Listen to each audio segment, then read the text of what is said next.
being taught in schools. It could be on Labour saying that their attack ads against the Tories have only just begun and lots more will follow. There are calls for reform of the Grand National after protests disrupted the main event and 3 horses died during the weekend of racing. And more people, as you heard in the last hour, are turning to private GPs. But feel free to ask whatever you like. The number to call, 0345 6060 973. Let me introduce you to my panel. On my left, we have Samuel Kasumu, former advisor on race and communities to Boris Johnson. He now wants to be the Conservative Mayor of London. Jeremy Corbyn, former leader of the Labour Party, independent MP for Islington South. North. Pardon? North. Islington North. No, see, someone's head is going to roll, or maybe a deputy head will roll. Sarah Olney is Liberal Democrat MP for Richmond Park. She's the party's Treasury and Business spokesperson. And Nick Gibb is Conservative Schools Minister and MP for Bognor, Regis and Littlehampton. They're here to answer your questions. As I say, 0345 6060 973 is the number to call. You can text 84850 and you can say, Alexa, send a comment to LBC.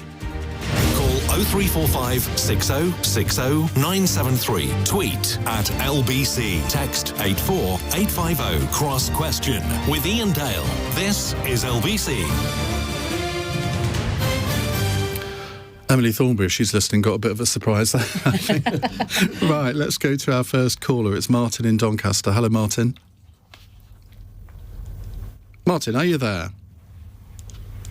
No, he's not there. Right, I've got his question on the screen here. He wants to ask, should the Chancellor be the one learning some more maths after saying the economy is back? Now, Jeremy Hunt said that other finance ministers are telling him Britain is back during his trip to Washington for an IMF meeting last week. Well, this neatly combines 2 stories, I guess, Nick Gibb. Now, as the schools minister, and we talked about this on the All Talk podcast that we did a few weeks ago, that there is this, that the Prime Minister seems very keen that everyone should learn maths to the age of 18. Jeremy Hunt clearly didn't. Well, it is important that young people do continue to study maths after the age of 16. We're an outlier as a country in terms of the proportion doing that. A-level maths is the most popular A-level choice, but... Is it? Yes, it is. Not German, as you might have thought, Ian.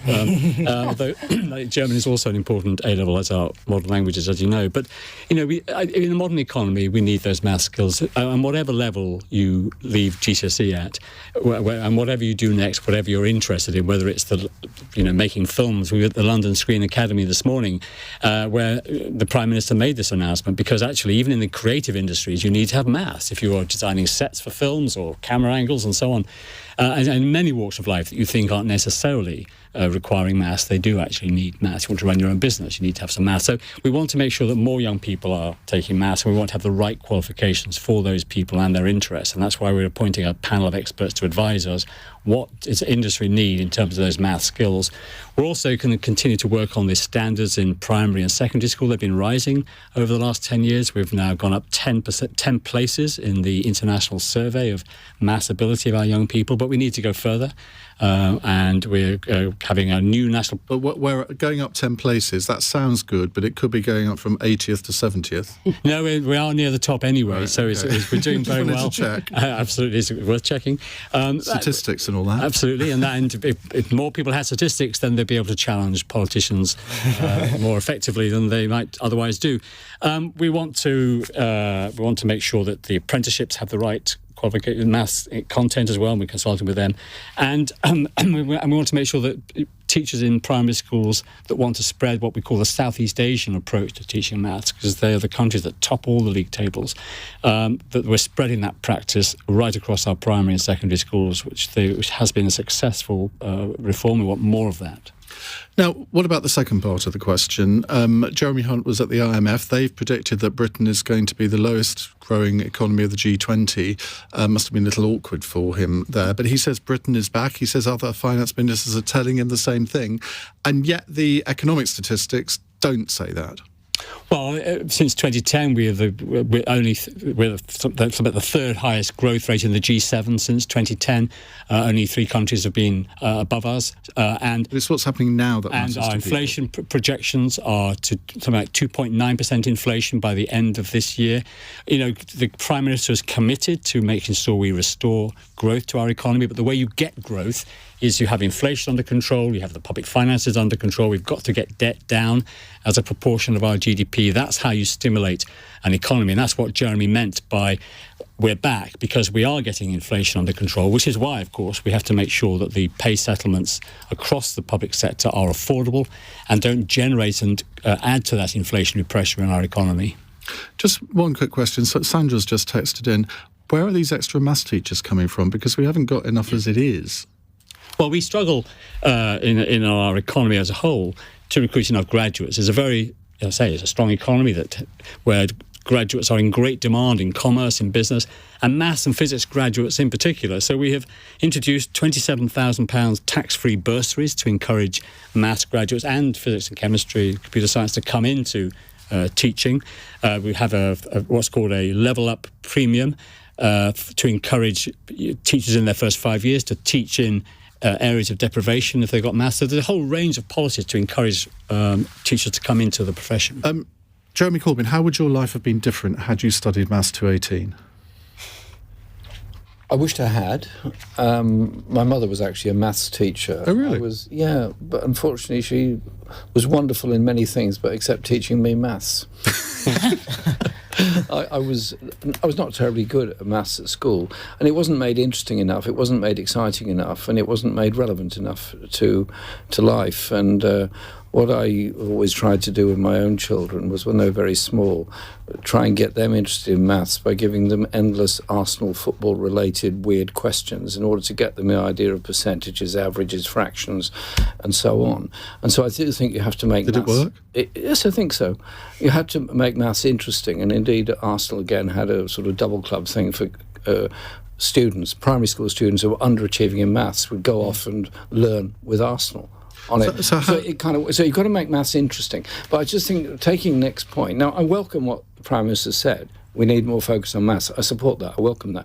But the fact is, of the new teachers we recruit, 25% are gone within 3 years, 33% are gone within 5 years, and the government cut the target for recruiting maths teachers since 2020 by 40%.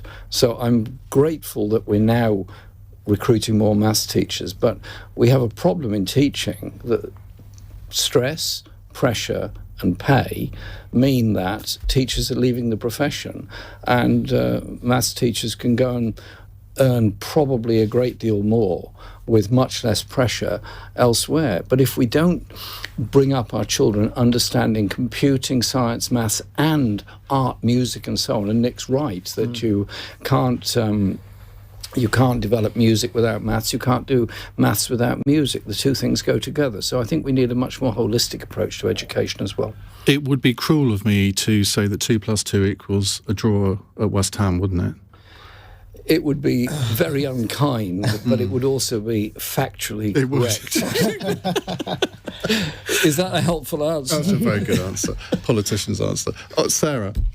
Well, I mean, like Jeremy, actually, my one of my parents is a maths teacher, my father, and actually, thanks to his very patient guidance, I got an A in my GCSE. Oh, it's no to show off. No one likes to show off. No, my point was, without that, really, really kind of dedicated support from my dad, I would not have achieved that. And I gave it up after GCSE. I went on to get a degree in English literature and language, which I don't regret and I really, really loved. But it became very clear to me quite soon after that it wasn't a great setup for a lucrative career. And so later in life, I went to study to become an accountant. Joined the Liberal Democrats. That happened even later. But I became an accountant, and actually for me it was a real revelation later on in life. It almost sort of starting again and really going through some of these basics of accounting and finance. And it was. So you could do that without having a maths A-level or a degree? It's a really accessible Were you profession. the SNP's auditors? The SNPs, they could certainly do with some extra maths lessons, my God. But no, my point is actually, it was much simpler to understand all these concepts. And I think people think there's a real fear of maths. And I think that's what the Prime Minister was talking about today. And I think it's absolutely right that we've got to try and overcome that. But, it's almost like speaking a different language. And I think in the same way that we teach children their ABCs and then we build up to reading stories, we need to build up some of those building blocks. The arithmetic is just the start. But it's about how do we use this? How can we use this tool? And I think one of the things I was disappointed with the Prime Minister today is he was talking just about, let's study more maths, but he didn't talk about what it is that he wants young people to be doing. Now, my daughter's in year 8, and I'm doing my best to help her with her maths homework, but the kind of algebraic equations that she's doing are so much more complicated than even I was doing for my GCSE. And I'm like, is this the right thing? Is this the sort of extra maths that the Prime Minister wants? Or is it, as Jeremy was saying, is it the fractions, the percentages, the averages? And some of the basic accounting that I learned in my 30s, I would have been so much better off learning them in my teens. I'd have been so much better equipped in the workforce when I went out, and I could have understood, the values of organisations, their monetary value, much, much better from a much earlier stage. And that's why I wanted to hear from the Prime Minister. What is it that he wants young people to learn, and how do we engage them in it? And why? And why? So, Samuel, is it making that, if you're going to study maths from 16 to 18, is it making it much more relevant to a work environment, for example? Yeah, in a previous life, I ran a campaign for Lord Young's Startup Loans Initiative, and we supported about 6,000 entrepreneurs. All of them could have done with a very strong level of maths, because they have to present spreadsheets, understand P&Ls, etc., much of the work that you were doing. So it's definitely about a shadow of a doubt. Vocational maths. A very important skill. But also for creatives, as you mentioned, a lot of the most creative people in the world have had maths or STEM-related subjects as an underpinning or foundation for their work. So it is important. What I would say is that on the point around teachers, I do agree we need more teachers, but teachers in and of itself is not the only solution. During the pandemic, we had a catch-up tutoring scheme that the government was delivering. And I remember we had people teaching using technology to reach millions of young people across the country. So I think you can be creative. And also a lot of teachers who are not maths teachers per se will also have a basic level of maths. So you can be completely creative and still achieve the objective of having people between the ages of 16 and 18 continuing to learn maths. I think Jeremy, you want to come? It's bringing young people to understand that maths can help in all sorts of ways. If you're an environmental campaigner, maths is part of it. Rate of deprivation, rate of growth of species, whatever, that sort of thing, music and so on. It is about understanding mathematical concepts and actually the beauty of maths. It's only much later in life I've begun to understand just how fascinating and beautiful the idea is of a construction of a mathematical objective and equation. And it can be used for good, it can be used for bad, it can be used for algorithms, it can be used for negative algorithms, but it is a skill and a knowledge that everybody should be able to have. And you don't really get that unless you have enough maths teachers. Can I just say on that, though, I thought one of the other things I was disappointed with the Prime Minister earlier was when he said that adults should be embarrassed if they can't do maths. And I really feel like, it's kind of, if you can't do maths for whatever reason, let's give people the opportunity to go back. If they missed out on learning good maths when they were teenagers, let's give them the opportunity in their 30s or their 40s. We're not going to achieve that by shaming people. And I do think it's important. And I think this is what the Prime Minister is getting at. We need a cultural shift in the way we think about maths, but not by making people feel bad about their lack of knowledge. Nick, what do you think about this idea? The three other panellists seem to all agree that so-called vocational maths would be a good thing to introduce at the age of 16. Is that what you're looking at doing? Yes, precisely. It's about looking at, as I said, A-level maths is the single most popular A-level choice that sixth formers take, but we need to make sure that maths in other routes after the age of 16 is the right maths for those particular interests, whether it's an apprenticeship, whether it's working at the London Screen Academy, whatever you want to do, you need maths, and we need to make sure that we get the right kind of maths being taught. And that's why we've appointed this panel to advise us about the particular maths that we need. And taking up your point, Sarah, about the kind of basic arithmetic that you need to be an accountant as well. So we're very two interesting people. I studied accounting, by the way. I'm absolutely not an accountant. Jeremy? I've no plans to become an accountant either. Well, we changed the primary curriculum when we came into office in 2010 to make it so that we were making sure children did acquire the basics of multiplying, adding, subtracting and so on. So they have those mathematical skills early on in their school career. We brought in a multiplication tables test last year for the first time. Every 9-year-old took this computer-based test. The 27% got full marks, 25 out of 25, and the average score was 20 correct answers out of 25. So children now do know their tables. They are acquiring those basic arithmetic skills. 8 times 8. 64, but that's the last mathematical question. Did you know that? Can I just quickly add? 66. Can I quickly just add to that? Financial literacy is also equally as important and interconnected with maths. And I think a lot of young people need to have access to that kind of training too. But somebody sent an Alexa message here. It's Nicola who says, if I'd been made to do compulsory maths until I was 18, when I was at school, I would have left as soon as possible. It's ridiculous. And if you're doing 3 A levels or even 4 A levels, what is the point? And they're artsy subjects. You're never going to do anything mathematical unless you're like Sarah and discover it later in life. But generally, for people who are doing sort of, I don't know, English, history, geography, maybe, what's the point? The point is that whatever you do with your English, history, geography, the chances are you will need some mathematics. And I was in that boat. I got an A as well, but in an O level, shows my difference of our ages. But they're all showing their grades around here, aren't they? I'll come to you later. I wish I'd taken maths in the sixth form or some form. And really, this is what we're trying to do, make sure we get the right maths for those young people. I'm not going to shame anyone about their grades. But I genuinely don't know. Right, we are going to move on in just a moment. It's 17 minutes past 8. This is LBC.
Joined us, we have the former leader of the Labour Party, Jeremy Corbyn, with us, Nick Gibb, Schools Minister, Sarah Olney, the Liberal Democrat, Treasury and Business Spokesperson, and Samuel Kasumu, who is running to be the Conservative candidate for Mayor of London. Is it next year there's a mayoral election? Yes, May 2024. May, right. Yeah.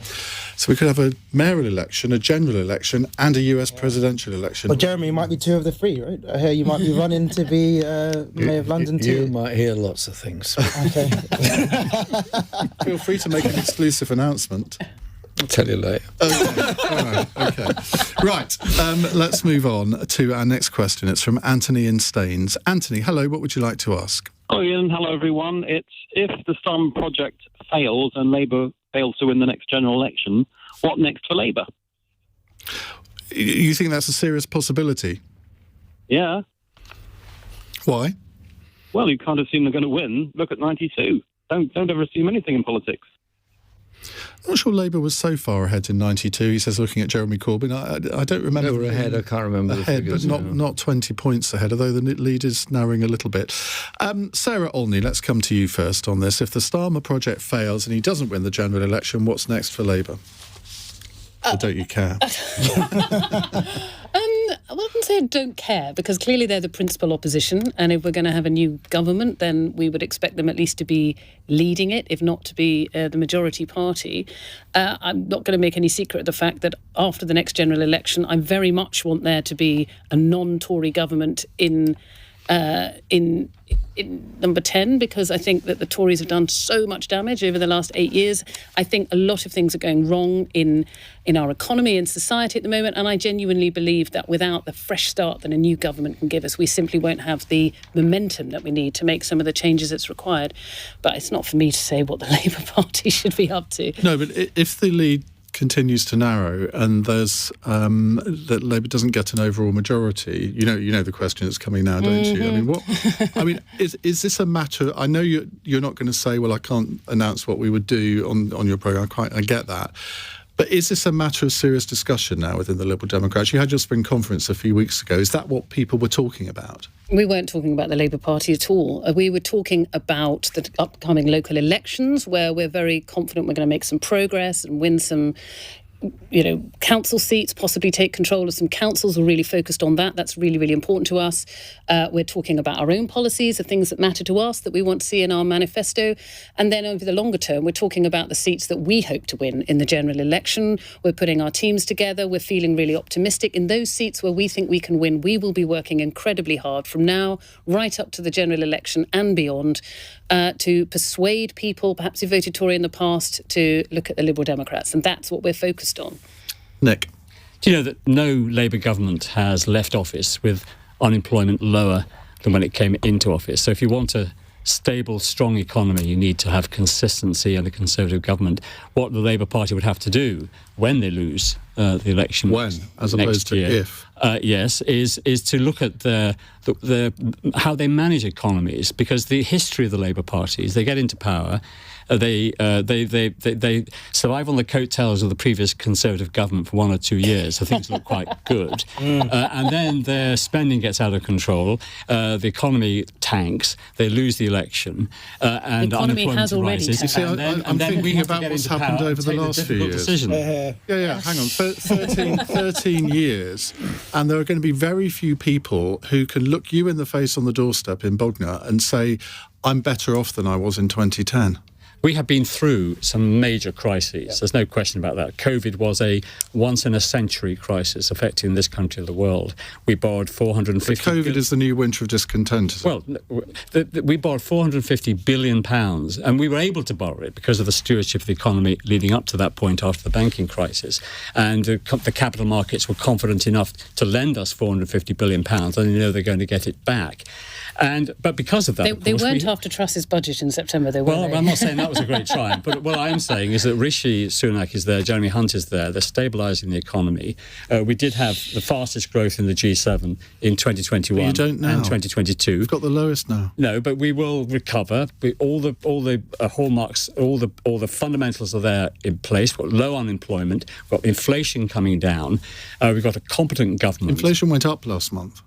Yes, but it's forecast by the OBR to be 2.9% in the fourth quarter of this year. Do you seriously believe that's going to happen? I do, provided, of course, we don't give in to pay settlements where people are demanding 35% pay increases. Of course, that would blow inflation apart. But the point about we're discussing the Labour Party, I just think if the Labour Party lose the election, they've got to look at how they manage economies, because their history, throughout the history of the Labour Party, is the damage they do to the British economy. Under the Blair government, the economy was well managed. I mean, then the financial crash came. I mean, we can argue about sort of things that we might have done differently, but it generally was well managed. The financial crash came along. Gordon Brown was seen by everybody outside this country as almost the saviour of the world economy. It doesn't really fit into your narrative. Because, there was the banking crash, of course, but also the way they had spent during that period meant that when we came into office in 2010, we had a budget deficit, an annual budget deficit of £156 billion What is it now? It's a lot more. We have been through the COVID crisis and we're trying to deal with that. But that was 11% of GDP that we were spending each year. We had to bring that down. And because of that, we were able to borrow during the COVID crisis. Okay. Right, let's repeat the question. If the Starmer project fails and he doesn't win the general election, what next for Labour, Jeremy Corbyn? Well, before I say that, just, Nick, I wonder which planet you're on at the moment, mate. I really do. Inflation, well over 12%. Food inflation, much more. More food banks in this country than branches. Jeremy, you're taking your pen Sorry, right to the microphone. it's a very good pen, given to me by a trade union. You're suggesting that somehow the economy is doing well. Well, if you ask anyone who is worse off than they were 10 years ago, ask anyone like a teacher or a rail worker, a mail worker, what's happened to their wages, they won't be very, very happy. And you cannot say that wages have caused this inflation, because wages have actually fallen over the last 10 years. And if you actually got round the table with all the unions involved in the current disputes and paid them properly, you would actually have more money being spent in the economy, which would help investment anyway, and you would have a lot less poverty around and a lot less people claiming universal credit or top-ups in order to get through. Now, for the Labour Party, I think the important thing is to offer a real alternative. And I saw an analysis in the iPaper last week which said one of the problems was many of the public don't fully understand what Labour's economic strategy is, because they're so busy presenting themselves as being very good at managing the economy. Surely we've got to look at the structural problems. The structural problems are historic lack of investment. Structural problems are historic lack of training, historic problems of underpayment of teachers and medical workers, many of whom, if they can, emigrate or they go and do something else, even though they've been trained at public expense. You put forward that case in 2019. I put forward that case in 2019. Yep. Of course we lost the election. I fully understand that. But there are many reasons, one of which was issues around Brexit, I'm sure you'd understand. But individually, interestingly, the policies, particularly ones on public ownership of mail, rail, water and energy, were actually all publicly supported and still are. I think what we need is a much clearer alternative in the election. But is it also down to the fact that, I mean, there was a YouGov survey at the weekend which showed that undecided voters, who, as you well know, they decide elections generally, they much prefer Rishi Sunak to Keir Starmer. Now, what do you put that down to? I think he puts himself across as new, of course, which is what he is, but also he's probably trying to present himself as being financially and politically competent. I don't think he is, but it's an image that has been very carefully constructed over the last couple of months. But we are very early into his premiership. Can I help? I wouldn't know you can help me in a moment. No, hang on a second. Hang on, because you just said you didn't think Keir Starmer was financially or politically competent. No, I didn't say that. You did say that. I said the presentation of Sunak was that he was financially competent. Right. That's what I said. I heard you to say that you didn't think Keir Starmer was financially or politically competent. That is not. Well, I'm glad to have given you the opportunity to clear that up, because was I alone in hearing that? He's already been cancelled by Keir. I thought that was going to be a great newsline, Jeremy. You've let me down. I'm sorry to let you down on this. But my fundamental point is there has to be a real alternative offered. And if there isn't a real alternative offered, people go to the status quo. This is what they know. A lot of your supporters and friends are really angry with Keir Starmer for effectively ditching all the promises that he made when he succeeded you, because his manifesto at that time, and there were 10 pledges, and they were all ones which I think you could have probably bought into. They were all taken from the 17 and 19 manifestos. All those 10 pledges were, and I was quite relieved, actually. Well, that's all right. My work has not been in vain. having got those two manifestos But now you think agreed it has by the been? party. Well, if we run away from what I believe were fundamental and reasonable policies to be offered to the British people. I mean, I was interviewed during the 2019 election by a Swedish journalist. He comes into my office, jumps in and says, right, Mr. Corbyn, tell me all about your extreme manifesto. So I sort of gave him a 2 or 3 minute description of what was in the policies. And he said, was that it? I said, well, it's pretty good for this country. He said, we did all that years ago. We've got stable economy, high living standards, good quality social services, good quality education, and a publicly run health service. Why don't you do the same? When he was elected leader, Keir Starmer on LBC described you as a friend. A few weeks ago on LBC, he says that you were never a friend. When you hear him say things like that, does that... Makes me sad, actually. I don't know why he says that. I mean, I worked with Starmer. He was in the shadow cabinet. I went to Brussels with him. Yeah, I worked with lots of people. Did you regard him as a friend? I regarded him as a colleague. I never regarded him as a friend. I didn't spend time hanging out with him, all that sort of thing. A friend is somebody you go out for a meal with, have a chat, call their house, that thing now. So why he suddenly announced to the world I was a friend, and then a short time later announced I was not a friend? Well, this is primary school stuff. Samuel? Well, this is part of the problem with Keir Starmer, isn't it? And when you compare him to Rishi Sunak, I think most of the public feel like Rishi has a really clear plan about what he wants to do over the next 12 months. They hear these five pledges and their motherhood and apple pie. Well, certainly in terms of... Jeremy would probably agree with them. Certainly in terms of stabilising the economy, I think he has a really clear plan. And I think as the months go ahead and people can see that he is as competent as many people already believe he is, he'll be able to put to the public his plan for the country. But the issue with Keir here is, and probably the reason why they're not doing as well as perhaps they could be doing, is he's very... 20 points ahead. Well, in some polls, but the polls are narrowing, is because he's very inconsistent. I mean, it tells you Jeremy was his friend, now he's not.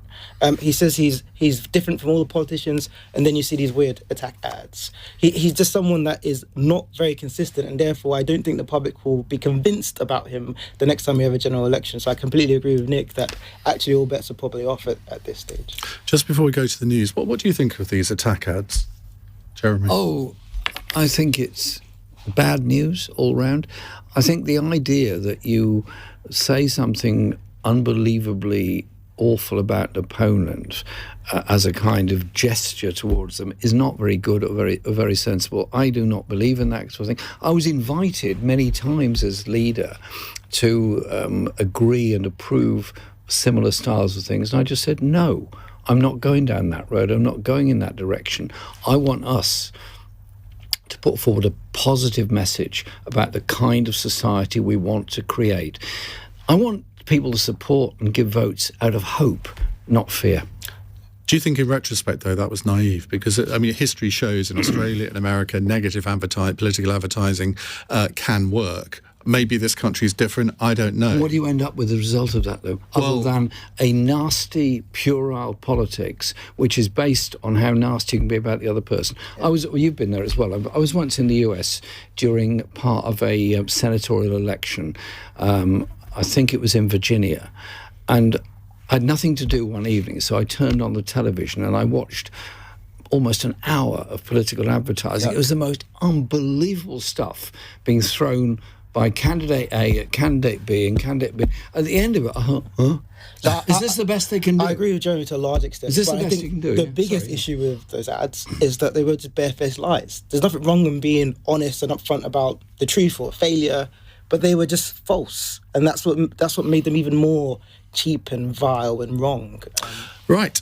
Well, that was a spirited discussion. We'll have another one in a minute on something completely different. It's 8:34 on LBC. Let's get the news headlines from Daryl Jackson. The wife of a British Russian opposition leader has described the government's response to his imprisonment as weak. Vladimir Kara-Murza was sentenced to 25 years in prison by a court in Moscow after being convicted of treason. A senior Tory MP's installed panic alarms in every room in her constituency home after her children, aged 2 and 4, were subjected to death threats. Alicia Kearns is the MP for Rutland and Melton and told LBC that installing panic alarms is a symptom of a reality that faces many MPs. And a protester has thrown orange powder over a table at the World Snooker Championship in Sheffield.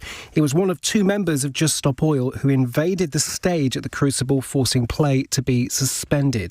LBC weather, most areas dry with some clear spells tonight and a low of 5 degrees. LBC.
Last question with Jeremy Corbyn, Nick Gibb, Sarah Olney and Samuel Kasumu. Let's go to our next question. It's from Robbie in Chelmsford. Hello, Robbie.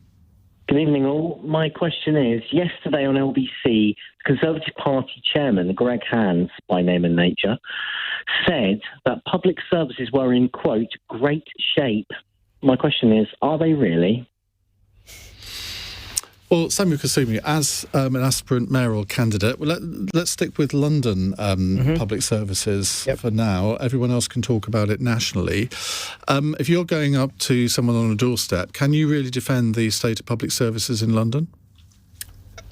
It depends on what services you're talking about, and some, for example, your education will be run at a very local level. So I think it won't be a one-size-fits-all. Having said that, we know that these are very tough times for everybody, particularly economically. But this is still one of the greatest countries to live in the world. But this is still one of the greatest cities to live in the world. So, what do you say to somebody who has to wait 2 weeks to see a GP? Because that was not the case before the Conservatives were in power. You can blame the pandemic however much you like, but in the end, if people can't get to see a GP and can't get the health advice that they need, you cannot say that public service is in great shape. Yeah, I mean, look, we're clearly spending record sums of money on our National Health Service, but it's still a challenge for people to get GP appointments and for people to get operations, and we have long waiting lists. So there are big challenges that certainly we are facing as a country. But I think it is also important to recognise that we are in a fantastic country. And I always tell people that there's a balance and some nuance. Even though we can do better, it doesn't mean that things are all doom and gloom. Give me one public service that's in great shape. I mean, I've travelled over the last 2 years, since I left my role as Special Advisor at Downing Street. I've travelled to a lot of countries across the world. And one of the things I would say is we've got a fantastic transport system, particularly in London. Yes, there's still room for improvement, but it is... So you'd like to pay tribute to Sadiq Khan for that? I'd like to pay attribute to central government for all the funding for things like the Elizabeth line, and not necessarily Sadiq Khan, who I think could be doing a lot better, of course. Right, let's just recap the question. The Conservative Party chairman, Greg Hand, said on LBC yesterday that public services are in great shape. Are they really, Sarah Olney? Well, it doesn't feel as if they are, to be honest. I would be really interested to hear what his evidence is for that. I mean, certainly in my constituency, we're seeing, that we know that the teachers are going on strike next week. Parents across my constituency, myself included, having to take a day off to look after their children. We know the doctors are on strike, the nurses are on strike. Ambulance wait times, I think, are at the worst that they've been. We've got 7.1 million people on NHS waiting lists. You can't register with an NHS dentist anywhere in my constituency. It's really hard to get a GP appointment. I think under the surface, there's lots and lots of people working really, really hard, and I want to make sure that that's something that I want to pay tribute to all those people who are doing their very, very best to make it work. But there's no doubt that in all sorts of different areas, it really feels that things are creaking at the seams. There was a report yesterday about the wait for mental health services for young people, for example, and this is something I see almost as the most critical thing in my constituency, the very, very, very long waits that young people are experiencing for mental health services, and it's absolutely crushing. So I just don't know what Greg Hands is looking at when he says they're in great shape. And I think one of the biggest issues for every kind of public service is the workforce issue. And we've talked about this, I think, before, in relation to the NHS, but we're also seeing it in schools. We've just talked about maths teachers, for example. And I think that's the bit that we've really got to focus on. We need to make our public sector an attractive place to work. We need to encourage people to come and work in it. We need to address the issues that are causing people to leave. And that's something that we've really got to focus on. Nick Gibb. Well, look, standards are rising in our schools. Since 2010, we're rising in reading of 9-year-olds from joint 10th to joint 8th. In the Pearls International Survey, we're rising in terms of our maths ability, both in PISA, which is a 15-year-olds, and in TIMS, which is a grade year 5 and year 9. So we're doing well in terms of standards in our schools. And I would pay tribute to the 400,000 teachers in our schools who have made that happen. In terms of the health service, we're spending record amounts. As Samuel said, we're spending £152 billion a year now. You can say till you're blue in the face how much you're spending, but if people's own real-life experiences are not good, they're going to say, well, something's wrong. You're not spending it wisely. Well, what's happening in the health service is we are recovering from the pandemic, which was the biggest crisis affecting this country for a century. And there is a backlog in elective surgery and treatments because of that crisis, and we are recovering from that, and that's why the health service is in such pressure. And even as we emerged from COVID, we had a resurgence of COVID and flu and childhood illnesses like scarlet fever as well. All those issues have to be handled by the National Health Service, and that's why we're in this crisis. But in terms of the doctors, there are 37,000 more doctors today than there were in 2010, 52,000. 2,000 fewer GPs. And in terms of GP appointments, we know that there are almost 2 million more GP appointments this year compared to this time last year. So, of course, there are challenges and struggles, as I said, as we emerge from COVID. But, we are a government that's determined to tackle them, and we are putting in the money. 152 billion compared to 123 billion in just 2019-20. And, these are sizable sums of money that we are putting into our public services. It will take time for them to be reformed. Just on schools, why is it proving so difficult to come to an agreement with the unions? Because it wouldn't one way forward, and I put this to one of the panels last week on the health service, why don't you sort of say to the unions, well, look, we acknowledge that you have fallen behind in pay since 2010. We will commit to restore that over X number of years. Do you not just think that would be the right thing to do? Because obviously you're not going to be able to do a massive increase in year one. I think most people would understand that. But to actually commit to recognising that they have a case that they have lost out over that period, that would go some way to at least coming to an agreement in the end, surely. Well, that's what we've been trying to do. Last year's pay rise was 5.4% on average.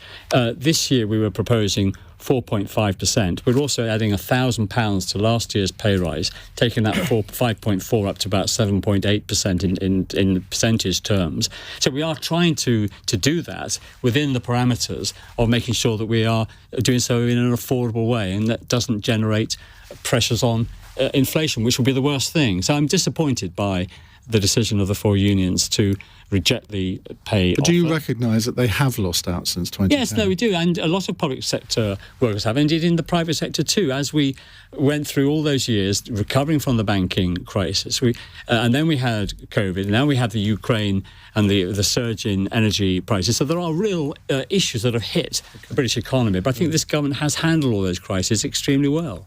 Jeremy Corbyn.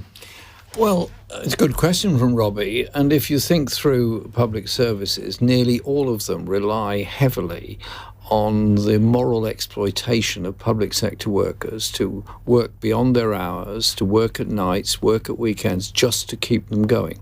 Look, in every single service. I was talking to a group of doctors last week who were, albeit on strike outside the hospital, they were just telling me the pressures and strains they're under just to keep the hospital going. And they are paid £14 an hour for that. They could earn more money Junior doing doctors, almost well, junior doctors. These are people in their 30s who've spent 9 years training to get £14 an hour. It's not fair, not right. Look at care service. It is a complete nightmare. If your elderly relative, father, mother, grandfather, whatever, needs social care, very limited, very hard to get, and you would end up with one of your family members probably giving up work in order to care for them. We don't have an effective care service. No, the services are not working because we're not investing enough in them. And in the case of the NHS and the care sector, we're allowing the private sector to take too much out of them through privatisation within the NHS and the privatisation of care services. We need investment in public services that are publicly run. Can I just say the challenges with existing public services, and they're not perfect. I do push back on people that say that they're absolutely not working, but the challenges are not always economic, by the way. And I think it's very important to recognise that sometimes it's about the need for reform, sometimes it's about the need to find better ways at doing things. And I always get very nervous when somebody says, well, the solution must be more money. Firstly. Secondly, when there is an economic imperative or a fiscal I'm need talking about money investment, taken out of the services. when there's a need for further investment, we always have to recognise that money must come from somewhere, right? And so it's either people get taxed more, or we borrow more, or we find efficiencies in other places. So there are always trade-offs in public services, and I often feel like the political class needs to be a bit more honest about what the art of the possible is when you're trying to make decisions. But Samuel, you've got services. private sector organisations in care and the NHS and in local government sucking resources out of our public service. £35 billion on track and trace. Where did it all go? I don't know. We'll leave that question. Let's come back on the No, because we're running very, very late. I just want to say, Nicola, who's listening in Italy, says, I live in Italy and we had the COVID epidemic as well, but I can see my GP the same day or the day after. 8:48. LBC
9 on LBC. Steve is in Beckenham and wants to ask our panel a question. If you've just tuned in, we're with Jeremy Corbyn, Nick Gibb, Sarah Olney and Samuel Kasumu.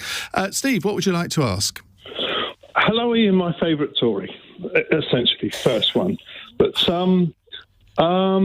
the question I'd like to ask is having seen sort of Joe Biden's adventures in Ireland and enjoying it very much. I was in a pub and I heard lots of adverse comments about his age. And I couldn't believe it. I thought that, why are they saying that? But are we an ageist society? And if so, what can politicians do to alleviate that? Are we an ageist society? I'm going to prove what an ageist radio presenter I am and ask Jeremy Corbyn first. So you've worked out the oldest one here, have you? Just. No way. Just. Yes, we are to some extent an ageist. Did you feel that when you were leader of the Labour Party, though, that there was a bit of ageism there? To me personally, no, I didn't. I did the job. People said, you're going to find all that very physically stressful. And I said, no, not the slightest. I mean, personally, I'm very lucky. I've got good health. I keep fit, eat well, and all that. But yes, we are an ageist society, and I don't think we should have compulsory retirement. And I think people should work if they want to, not be forced to by poverty or something else, but also recognise that older people can bring something to the table in terms of knowledge, institutional value and so on. Yeah. And the civil service spent so many years hollowing out older civil servants. They then found that all the institutional knowledge is gone. They then bring in incredibly expensive consultants who know sod all anyway. And we have a weaker civil service and public service as a result of it. And I think the comments made about older people are often horrible. The descriptions often said, well, that would be a little old lady, wouldn't it? It's awful. Talk about somebody and treat them with respect, what about irrespective of their age. What about Joe Biden, though? Because there have been, shall we say, some moments that he's experienced in public which people do attribute to his age. Do you think that's unfair? I do. I think they should just treat Joe Biden with respect as the President of the United States, listen to what he has to say, agree with it, disagree with it. I disagree with some of it and so on and so on. You probably do as well. Treat him with respect and don't go on and on about the age. After all, Trump wasn't that much different anyway. I'll tell you what, when Gordon Brown was 70, he and I had a chat on the phone that day and I said, happy birthday. He said, Jeremy, our age has just begun. You see, I dread. I mean, I've just turned 60 last year. Is that all? Thank you. But I dread 70. I absolutely dread it. 50 meant nothing to me. 60 did, but 70, well, I mean, you're a bit younger than me, okay, but I just remember all right, 13 years, okay, let's get it out there. I just remember as a kid sort of thinking, wow, my granddad's 70. Yeah. And that was obviously a long time ago. I don't feel any of that. I get up in the morning and I go out doing stuff. And I'm kind of, maybe I'm a bit hyperactive. See, that's what riding a bike does for you. I ride a bike, I run, I walk, I think. Nick? I don't think we respect elderly people in the way that some societies do, and I think that's a great pity. They bring experience, wisdom from all those years of living, and I think it's a pity. And I think we should. I think in terms of the economy, I think now we need people in the economy, whatever their age. We did remove the compulsory retirement age from the law, so people can continue to work beyond the retirement age. And I think now industry has got to do more to attract older people back into the workplace and make it easier for older people to remain in the workplace. I agree. Samuel? Yeah, I think I'm a local councillor, a cabinet member, and what I see is there is so much benefit you can get from elderly people or older people but being given an opportunity to... Sorry for looking at you. It's all right. being given the opportunity to... I'm just preparing for battle lines when we go head to head for the mayoralty. But being given the opportunity... Well, you're going to call me old man? No. There will be a poster, Jeremy. Oh, so did you notice that? He said, "Are you going to call me?" Now that was a hint there, Jeremy. That was a hint. Well, there you go. I didn't say what context you called me that. But seriously, there's so much value to add. I'm really passionate about tackling digital exclusion, and it's not just about somebody who's older not being able to use computers. Sometimes they might have arthritis or many other reasons.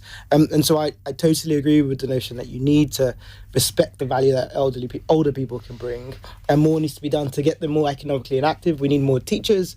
Why not re-engage retired folks who were maybe accountants who could easily add value in that respect? Sarah.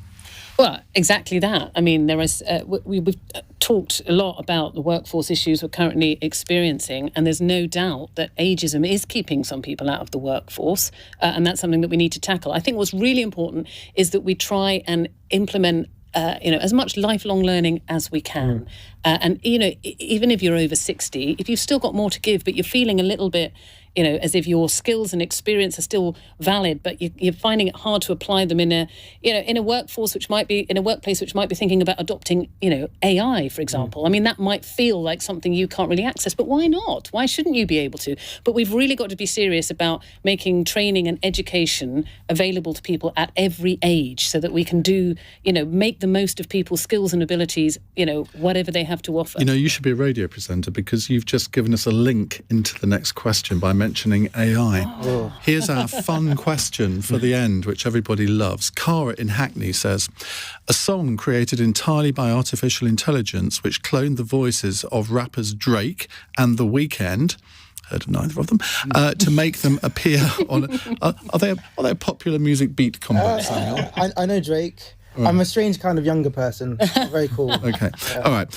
To make them appear on a track that neither of them had any part in making, and it's gone viral.